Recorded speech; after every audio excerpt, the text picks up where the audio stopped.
தமிழக மக்கள் அனைவருக்கும் இனிய வணக்கம். இனிமே நம்ம அண்ணன் குருநாதர் திரு சீமான் அவர்களை பற்றி பேசவே முடியாது போல, கேள்வியே கேட்க முடியாது போல, எந்த கண்டென்ட்டும் பேச முடியாது போல அப்படின்னு சொல்லிட்டு ஒரு அச்சம் வந்துருச்சு, ஒரு வருத்தம் வந்துருச்சு. என்னடா இப்படி ஆயிடுச்சு அப்படின்னு சொல்லிட்டு. ஆனால் இன்னொரு பக்கம் என்ன எழுதிட்டு இருக்காங்கன்னா, பிஸ்மியை தூக்கியாச்சு, தமிழன் கோகுலை தூக்கியாச்சு, அடுத்தது சவுக்கு சங்கர், அடுத்தது நீ தான் அப்படின்னு சொல்லிட்டு என்ன கேமு என்ன மேட்ச்னே தெரியாமல் நாம் தமிழர் கட்சியிலேருந்து சொந்தங்கள் தம்பிகள் எல்லாருமே இன்ஸ்டாகிராம், ட்விட்டர், ஃபேஸ்புக்னு சொல்லிட்டு எழுத ஆரம்பிச்சிட்டாங்க. எனக்கு என்ன தோன்ற விஷயம் என்னன்னா, சரி ஓகே இது என்ன தான் இவங்க பெட்டிஷன் கொடுத்துருக்காங்க அப்படின்னு சொல்லிட்டு போய் பார்க்கலாம். ஏன்னா நாம் தமிழர் கட்சிக்கு இந்த பழக்கமே கிடையாது. அவங்க இது பண்ண மாட்டாங்களே, மக்களோட மனதை தானே அவங்க வெல்லணும்னு பார்ப்பாங்க. ஆனால் மனதை வெல்லணும்னு பார்க்குறத தாண்டி மக்களுக்கு வேலை கொடுத்தா நாங்கள் வந்து கேஸ் போடுவோம், மக்கள் எங்களை கேள்வி கேட்டால் நாங்கள் கேஸ் போடுவோம், நீங்கள் என்ன லைக் வந்து பதிவு பண்ணாலும் நாங்கள் கேஸ் போடுவோம்னு சொல்லிட்டு இது வந்து நாம் தமிழர் கட்சியோட வழக்கம் கிடையாது. திமுக தானே கேள்வி கேட்டாலே வந்து அரெஸ்ட் பண்ணுவாங்க. ட்விட்டரில் எழுதினாலே திமுக தானே அரெஸ்ட் பண்ணுவாங்க. அதே தாண்டி ஒரு ஒரு ஒரு 1000 ரூபா மாதம் வரலன்னு சொல்லிட்டு சேட்டை போஸ்டரில் ஒரு வால் போஸ்டரில் அடித்த ஒரு பாட்டியை தனிப்படை வச்சு லைக் வந்து கைது பண்ண அரசாங்கம் எதுனா திமுக. இது திமுக தானே பண்ணுவாங்க. எதுக்காக நாம் தமிழர் கட்சி கொண்டு போய் இப்படி ஒரு ஒரு வழக்கை கொடுத்துருக்காங்கன்னு பார்த்தா அந்த வழக்குங்கிறது அது வேறு மாதிரி போயிருக்கு. ஆக்சுவலாக இதுக்கு நம்மளுக்கு சம்மந்தமே கிடையாது. ஏன்னா நான் மனசார சொல்லுவேன், என்றைக்குமே நாம் தமிழர் கட்சியோட ஒருங்கிணைப்பாளர் அண்ணன் சீமான் அவர்களுடைய குடும்பத்தை பற்றியோ பிள்ளையை பற்றியோ நம்ம பேசினதே கிடையாது. என்ன பேசி வச்சுருக்காங்க தெரியுமா? சீமான் அவர்களுக்கு இப்போ பிறந்த பிள்ளை டிரைவருக்கு பிறந்த பிள்ளையா, அவரோட மனைவியும் டிரைவரையும் லிங்க் பண்ணி எந்தளவுக்கு கேவலமாக பர்சனலாக குடும்ப விஷயத்தை சித்தரிக்க முடியுமோ எழுதியும் புகைப்படம் மூலமாகவும் அதே தாண்டி பேசியும் கரெக்டாக இவருக்கு மனைவி இவர் தான் வச்சுருக்காரு, குழந்தையோட அப்பா வந்து இவங்க தான், இது மாதிரி பேசி சீமான் அவர்கள் வந்து திமுகவோட கைக்கூலியாக 100 கோடி வாங்கியிருக்காரு, 20 கோடி ரூபா வாங்கியிருக்காரு அப்படின்னு சொல்லிட்டு பதிவு பண்ணி தொடர்ந்து கிட்டத்தட்ட 2024 ஆண்டுலேருந்து இவங்கெல்லாம் தொடர்ந்து பேசிகிட்டு இருக்காங்க. அந்த லிஸ்ட்டில் வந்து பிஸ்மி, தமிழன் கோகுல், அதையும் தாண்டி வந்து யூடியூப் ரூட்டர்ஸு அப்படி ஒரு கிட்டத்தட்ட 7 பேர்கிட்ட இருக்காங்களாம். அதில் 2 பேர் மேலே எஃப்ஐஆரை போடுறோம் அப்படின்னு சொல்லிட்டு கோர்ட் வந்து ஆர்டர் கொடுத்துட்டாங்களாம். மக்களுக்கு வெல்விஷராக இருக்கக்கூடிய ஒரு கட்சி எப்படி இப்படி வந்து எப்படியா இந்த வெறுப்பை வந்து கக்கணுங்கிறதுக்காக கோர்ட்டுக்கு போயிருக்காங்களே அப்படின்னு சொல்லிட்டு ஒரு ஆதங்கம் இருந்துச்சு. அப்போது எனக்கு என்ன தோணுச்சுன்னா, வெல்விஷர்னு சொல்லும்போது தான் எனக்கு ஒன்று ஞாபகம் வருது. நம்மளோட மிகப்பெரிய ஒரு நலம் விரும்பி ஒருத்தங்க இன்றைக்கி வந்து மருத்துவராக பதிவு பண்ணியிருக்காங்க. ஸோ மக்கள் உங்களுடைய எல்லாருடைய பெருவாரியான வாழ்த்து அவங்களுக்கும் தேவைப்படும் என்று நான் நம்புகிறேன். ஸோ நீங்களும் அவங்களோட வருங்கால நல்ல ஒரு வளர்ந்து வரக்கூடிய மருத்துவருக்கு வாழ்த்து தெரிவிச்சிங்கன்னா நல்லாயிருக்கும்னு நம்புகிறேன். ஸோ இதை தாண்டி இன்னொரு கண்டென்ட் உள்ளே வந்துடலாம். ஆக்சுவலாக என்ன விஷயம்னா, திமுகவும் நாம் தமிழருக்கும் ஏதாவது ஒரு சம்மந்தம் இருக்கா, இல்லை ஏதாச்சும் ஒரு லிங்க் இருக்கா? எந்த லிங்கும் கிடையாது. இது தமிழ் தேசியம், இது வந்து திராவிட கொள்கை. திராவிடியன் ஐடியாலஜிக்கும் தமிழ் தேசியம் என்ற ஐடியாலஜிக்கும் நேர் எதிரான சித்தாந்தம், நேர் எதிரான கோட்பாடு. ஸோ இந்த சித்தாந்தத்தை நம்ம கேள்வி எழுப்பியிருக்கோம். எப்படின்னா, நீங்கள் வந்து திமுகவை முட்டு கொடுக்குறீங்க, எப்படின்னு அவங்களுடைய லைக் வந்து முள் பாதைகளை நீங்கள் வந்து சரிப்படுத்தி கொடுக்குறீங்க, ஏன் திமுகவை வந்து அடிக்கிறத விட்டுட்டு டிவிக்கு வந்து கேள்வி எழுப்பிட்டு இருக்கீங்களேண்ணே, டிவிக்கு வந்து அடிச்சுட்டு இருக்கீங்களேன்னு சொல்லிட்டு நம்ம தொடர்ந்து கேள்வி எழுப்பிட்டு இருக்கோம். இந்த கேள்விக்கும் இந்த கேஸுக்கும் சம்மந்தமே கிடையாது. இதை கோர்த்து, அதாவது சொல்லுவாங்கல்ல, படிச்சிருந்தால் இதெல்லாம் தெரிஞ்சிருக்கும். படிக்காத தற்கூரிகளுக்கு, நான் தற்கூரிகள்னு சொல்லிட்டு வேறு யாரையும் சொல்லலை, டிவிக்கே இந்த அவங்க சொல்கிற மாதிரி இவங்களெல்லாம் யாரையும் சொல்லலை. படிக்காத யாருக்குமே என்ன கேஸு, என்ன மேட்ச்சு, என்ன கேமுன்னு தெரியலைன்னா எதுக்கே என்னை வந்து டேக் பண்ணி வச்சுருக்கீங்க? எல்லாரும் எனக்கு அனுப்பிட்டு இருக்காங்க. நான் என்னைக்கு சீமான் அவர்களுடைய மனைவியை பற்றியோ குழந்தைய பற்றியோ நான் என்னைக்கு பேசினேன்? அதில் போய் டேக் பண்ணி வச்சுருக்கான். நான் கேட்டது ஐடியாலஜி ரீதியாக, கொள்கை ரீதியாக நான் கேள்வியை முன் வச்சேன். ஏன் இன்றைக்கி கூட ஸ்ரீராம் சொல்லிட்டு ஒருத்தர் இருக்காப்புல, நான் அந்த ஸ்க்ரீன்ஷாட்டை வேணால் நான் போட்டுறேன், டெலீட் பண்ண 2 போஸ்ட் இருக்குது. நான் ஃபஸ்ட்டு போஸ்ட்டை நான் போடுறேன். இவர் யாருன்னா, ஜென்சி டிஎம்கேன்னு சொல்லிட்டு ஒரு அமைப்பு இருக்குல்ல, திமுகவோட அமைப்பு, அந்த அமைப்பில் ஒன் ஆஃப் த மெம்பர். இப்போ எல்லாருமே நாம் தமிழர் ரசிக்க ஆரம்பிச்சிட்டாங்க. ஏன்னா யாருன்னா குறிப்பாக நம்ம அண்ணன் சாட்டை துரைமுருகன் அவர்களை எப்படி ரசிக்க ஆரம்பிச்சிட்டாங்கன்னா, we become big fan of அண்ணன் சாட்டை அவர்கள்னு சொல்லிட்டு. எதுக்காகனா, அவர் வந்து அழகாக தற்கொலைகளை வறுத்தெடுக்கிறாரு அப்படின்னு சொல்லிட்டு. என்னடா வறுத்தெடுக்கிறாருன்னு சொல்லிட்டு போஸ்ட்டாகவே போட்டு வச்சுருக்காங்க, we become big fan of சாட்டை அவர்கள்னு சொல்லிட்டு. இதுக்கு முன்னாடி காலத்துல எல்லாம் திமுககாரங்க பக்கத்தில் ஏற்ற மாட்டாங்க. பக்கத்தில் ஏற்ற மாட்டாங்க. நான் எப்படி சொல்கிறேன்னா, எந்த மெயின் ஸ்ட்ரீம் மீடியாஸ்லேயும் சீமான் அவர்களுடைய பேச்சையோ யாரோட பேச்சையும் போடவே மாட்டாங்க, டெலிகாஸ்ட் பண்ணவே மாட்டாங்க, காட்டவே மாட்டாங்க. காரணம் என்னென்னா, திமுக என்ற குடும்பம் வந்தேரி குடும்பம், வந்தேரி குடும்பம், வந்தேரி குடும்பம்னு சொல்லிட்டு தெலுங்கு கூட்டத்தை நம்ம அகற்றணும்னு சொல்லிட்டு சீமான் அவர்கள் பேசின பேச்சால் அந்த குடும்பமே இவங்கள ஒதுக்கி வச்சுருந்தாங்க. இனிமேல் இந்த ஒரு கட்சியை வந்து வளரவே விடக்கூடாது. இது பிரிவினைவாதத்தை பேசக்கூடிய கட்சி, எல்லாரும் ஒன்றா இருக்கணும்னு சொல்லக்கூடிய கட்சி கிடையாது. இது பிரிவினைவாதத்தை பேசுகிறாங்க, எங்களை அகற்றணும்னு சொல்கிறாங்கன்னு சொல்லிட்டு அந்த மோட்டிவில் அந்த கட்சி வந்து திமுககாரங்களே இவங்களை வெறுப்பாக தான் பார்ப்பாங்க. நாம் தமிழர்னாலே அது வந்து ஒரு வெறுப்பை கேட்குற கட்சி. அது வந்து பின்னடைவு, நாட்டோட பின்னடைவுக்கு போய் மாடு மேய்க்கணும்னு சொல்கிறாங்க, மாடு மேய்க்கணும்னு சொல்கிறாங்க. இதில் எனக்கு முரண் கிடையாது. இதில் வந்து எல்லாத்துலேயுமே மாடு மேய்க்கிற நாடு இருக்குது, எல்லாம் இருக்குது. அண்ணன் சீமான் அவர்கள்கிட்டேருந்து நம்ம அரசியலையும் கற்றுக்கிட்டோம், பல நல்ல விஷயங்களும் பேசிகிட்டு இருக்காரு, சின்ன சின்ன தவறுகளையும் சொல்கிறோம். அந்த தவறை தான் நம்ம சுட்டி காட்டுறோம். ஆனால் என்றைக்குமே அண்ணன் சீமான் அவருடைய மனைவியோ பிள்ளையோ நம்ம பேசினதே கிடையாது. இந்த விஷயத்தில் தான் அவங்க வந்து வழக்கு போட்டிருக்காங்க. இதாண்டி வழக்கு போட்டவரோட இன்னொரு ஸ்பெஷல் என்ன தெரியுமா? நான் தான் சொல்ல வரேன். ஃபஸ்ட்டு ஒரு விஷயத்தை அட்டாச் பண்ண இல்லை. ஸ்ரீராம் என்ற நபர் வந்து ஜென்சி டிஎம்கேலேருந்து இப்போ எல்லாருமே ரசிக்க ஆரம்பிச்சிட்டாங்க. கலைஞர் டிவியை போனால் அங்கே சாட்டை துரைமுருகன் அவர்களோட ஸ்பீச் ஓடுது கலைஞர் டிவியில். இன்னொரு பக்கம் இவர் வந்து இங்கே ஜென்சி டிஎம்கேலேருந்து கொண்டாடுறாங்க. பாருங்கள், அண்ணன் சாட்டை துரைமுருகன் அவருடைய ஸ்பீச்சை வந்து நாங்கள் வந்து ரசிகர்கள் ஆகிட்டோம், நாங்கள் வந்து ஃபேன்ஸ் ஆகிட்டோம் அப்படின்னு சொல்லிட்டு எப்படி ஒன்று சேராங்க பாருங்களா? இதை தான் நம்ம கேள்வி கேட்குறோம். எப்படி 2 சித்தாந்தங்கள் ஒன்று சேர்ந்துச்சு? எப்படி 2 கட்சிக்காரங்க ஒன்றை கைகோர்க்க ஆரம்பித்தாங்க? எப்படி ஒரே மேடை கரெக்டான சித்தாந்தமாக உட்கார ஆரம்பிச்சு? ஒரே மேடையில் எல்லாரும் ஒன்றா இருக்காங்க, அந்த மேடை நமக்கான மேடை இல்லைன்னு அப்படின்னு சொல்லிட்டு சொன்ன தென்னக விஷ்ணு அவர்கள் சரி சித்தாந்தத்தில் இவர் எதிராக கேள்வி கேட்குறாரு அப்படின்னு சொல்லிட்டு தான் அவர் வந்து கட்சியிலேருந்து நேற்று முன்தினம் வெளியேற்றினாங்க. அண்ணன் சீமான் அவர்கள் வெளியேற்றினார், லெட்டர் பேடில் கையெழுத்து போட்டு வெளியேற்றி விட்டார். இனிமேல் நீ வந்து இந்த கட்சிக்கும் அவருக்கும் சம்மந்தமே கிடையாது, ஏன்னா கொள்கைக்கு எதிராக சித்தாந்தத்துக்கு எதிராக அவர் கேள்வி கேட்டுட்டார் அப்படின்னு சொல்லிட்டு. ஸோ இது ஒரு பக்கம் இருக்கா. இன்னொரு பக்கம் என்னென்னா, இப்போது வழக்கறிஞர் ஒருத்தர் இது போட்டிருக்காருல, மனு போட்டிருக்காருல, லைக் அது கைது பண்ணணும் அப்படின்னு சொல்லிட்டு அவரோட ஒரு வீடியோ அவரோட அக்கௌண்ட்லேயே ஒன்று பதிவு போட்டுருச்சு. ஆக்சுவலாக லீகலாக அவங்க பேசினா நம்மளும் லீகலாக பேசணும். என்கிட்ட கேட்குறானுங்க, ஓ நீ ஒரு அட்வொகேட்டா, இல்லை நீ வந்து யார், நீ உண்மையிலே அட்வொகேட் படிச்ச அப்படின்னு சொல்லிட்டு எதுக்கு என்கிட்ட கேட்குறாங்க எனக்கே தெரில. டிவிக்கு நான் சப்போர்ட் பண்ணுறேன், பல விஷயங்களை சப்போர்ட்டும் பண்ணுறேன். இந்த வீடியோவில் கூட நான் சொல்கிறேன், டிவிக்கு இந்தளவுக்கு அடி வாங்கின, லீகலாக அடி வாங்கினதுக்கான காரணம் என்ன தெரியுமா? ஒன்றே ஒன்று தான்.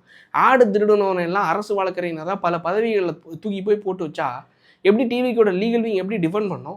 டிவிக்கோட லீகல் விங் எப்படி வந்து கரூர் வழக்கில் வந்து எங்களுக்கு வந்து நாங்கள் அப்பாயின்ட் பண்ண அரசு போஸ்டிங்ஸை இவங்க வந்து ஒட்டுமொத்தமாக தடை வாங்கிட்டாங்க, நாங்கள் வந்து மேல்முறையீட்டுக்கு போகிறோம், நாங்கள் வந்து உச்சநீதிமன்றம் அதாவது சுப்ரீம் கோர்ட்டுக்கு போகிறோம் அப்படின்னு சொல்லிட்டு இவங்க போயிருக்கணுமே. சரி போகிறேன்னு சொல்கிறாங்க, அதே தாண்டி இவங்க வந்து கரெக்டான முறையில் வாதாடி இருக்கணுமே. இல்லை கீழேயாச்சும் பல குற்றங்கள் நடந்துகிட்ருக்கு. என்ன குற்றங்கள் நடந்திருக்கு? ஜூலின்னு சொல்லிட்டு ஒரு அக்கா சுற்றிட்டு இருக்காங்க. அதுக்கு கூட விஜய் பிஜேபி பார்த்தாலே டவுசரில் இந்தளவுக்கு முதலமைச்சர்களாக அநாகரிகமாக பேசி நான் எந்த காலத்துலேயும் பார்த்ததில்லை.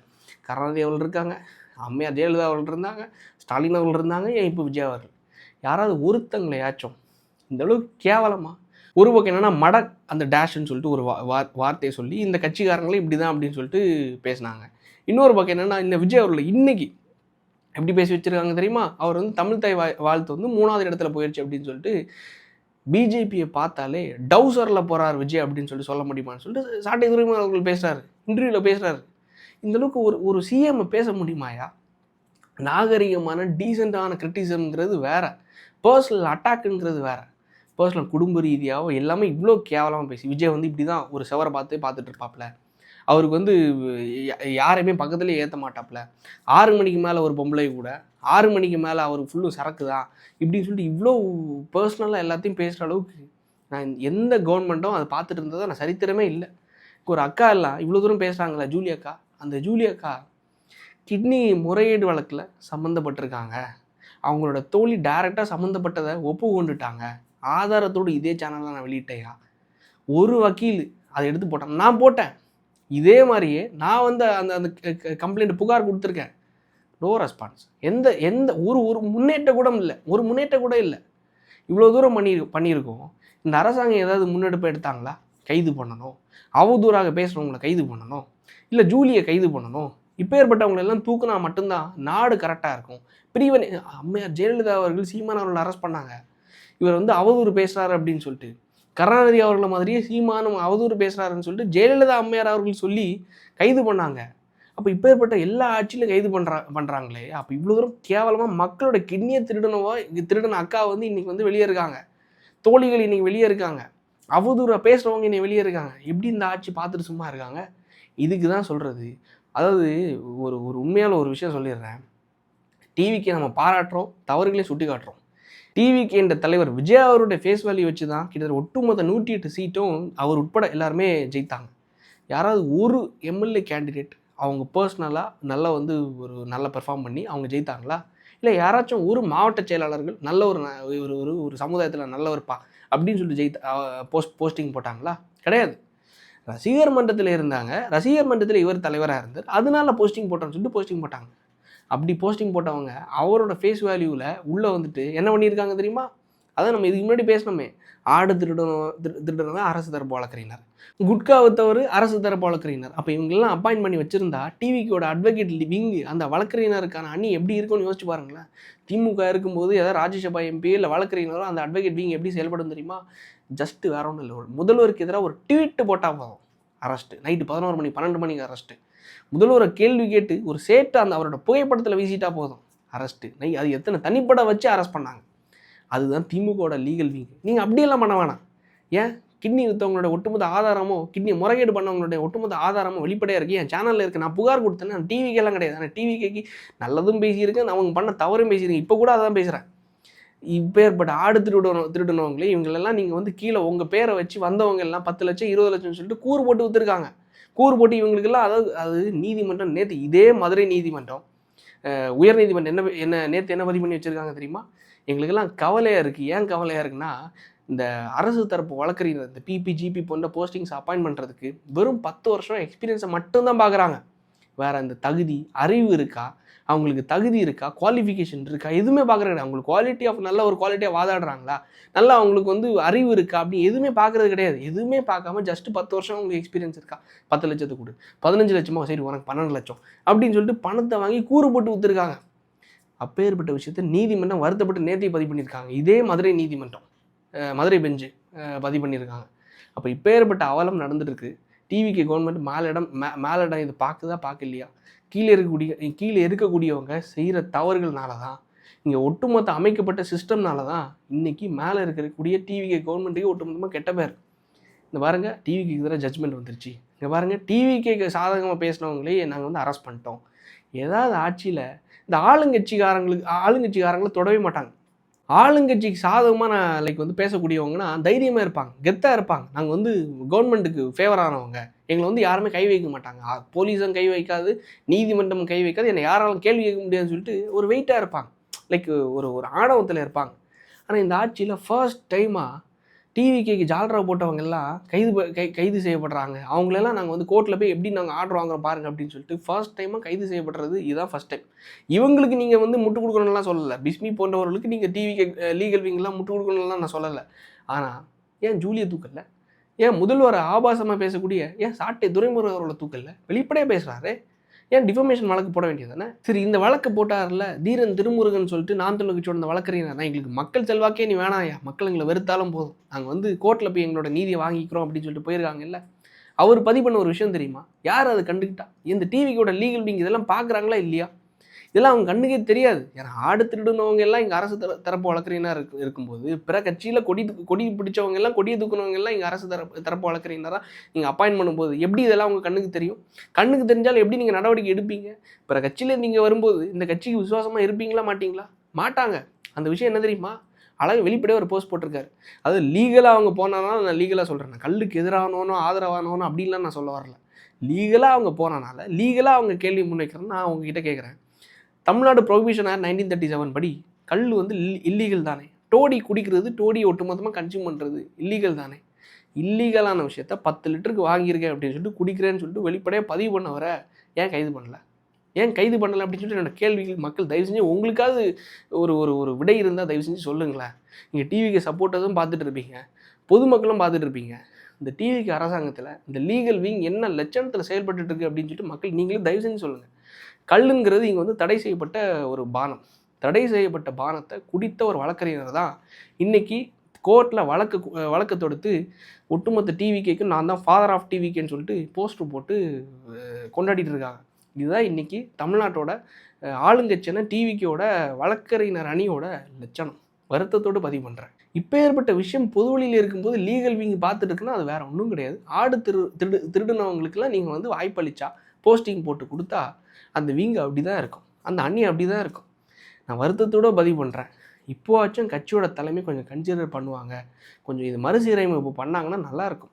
பிற கட்சிகளில் கொடியை தூக்குனவங்களும், ஆடு திருடினவனும், குட்கா விற்றவனும் இன்றைக்கி வந்து அரசு தரப்பு வழக்கறிஞராக போய் நிற்கும்போது, மக்களுடைய வழக்குகள் முன் வரும்போது எப்படி வாதாடுவாங்கன்னு யோசிச்சு பாருங்களேன். என்னோட ஆதங்கமாக தான் சொல்கிறேன். மக்கள் இது சரின்னு பட்டுச்சுன்னா உங்களோட கருத்துக்களை தயவு செஞ்சு கமெண்ட்ஸில் பதிவு பண்ணுங்கள். நாளைக்கு அடுத்த வீடியோவில் சந்திப்போம். நன்றி, வணக்கம்.